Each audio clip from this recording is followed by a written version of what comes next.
Hi, my friend Quentin here, and today's video is brought to you by Stacy.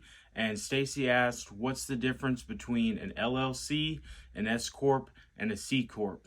Before I begin, a little disclaimer, always consult with legal and tax professionals before making a business move. All right, now that I got that out of the way, I'm going to go from the angle of taxes. It's really a tax savings method. And it depends also on the level of activity that your business is currently at. So let's begin with the easiest, an LLC. An LLC is great for newer organizations that may not have a lot of sales just yet.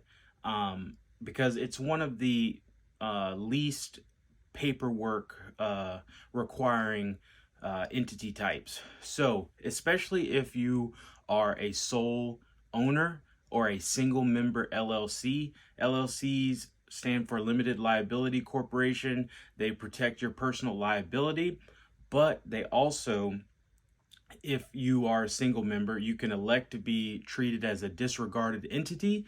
So instead of paying the corporate tax rate, which let's say is 21% right now, you would pay what your current income taxes are. So if your income taxes are below 21%, boom, easy tax savings right there.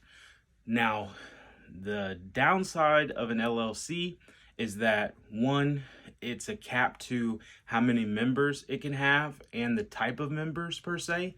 And the other thing is an LLC lasts the life of its members. So if you die, and you don't have new members to put in place or haven't already pre-planned that, then the entity could go away. Now let's talk about the C Corporation. The C Corporation, think of it like Coca-Cola. These are like the big organizations that have been around a long time, that have a lot of shareholders. So that's the benefit. It's great for the type of business that you want to last in perpetuity. Now, granted, it's going to be taxed at the highest tax rate, the 21% that we used earlier. And when the profits are distributed to the owners, it's taxed again. So you got double taxes. But the benefits are, it's a great vehicle to reinvest profits.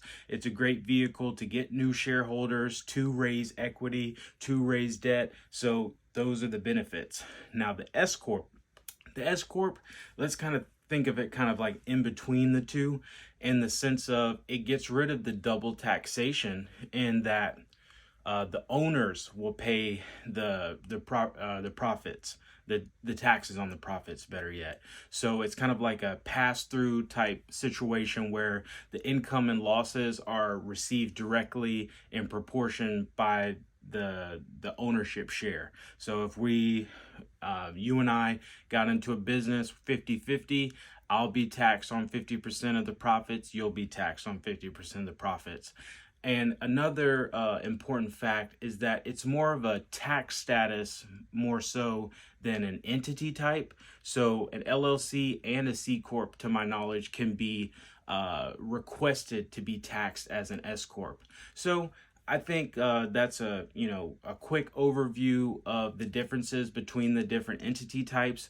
But what's important in all of them is that you get that personal liability protection, because you're trying to create something separate from yourself and you don't want your business to bring you down. So that's why it's important to have these separations between the individual and the business. As I close, I want you to go to instabizebooks.com, check out our ebooks, check out our merch, and as always, keep going. Thank you.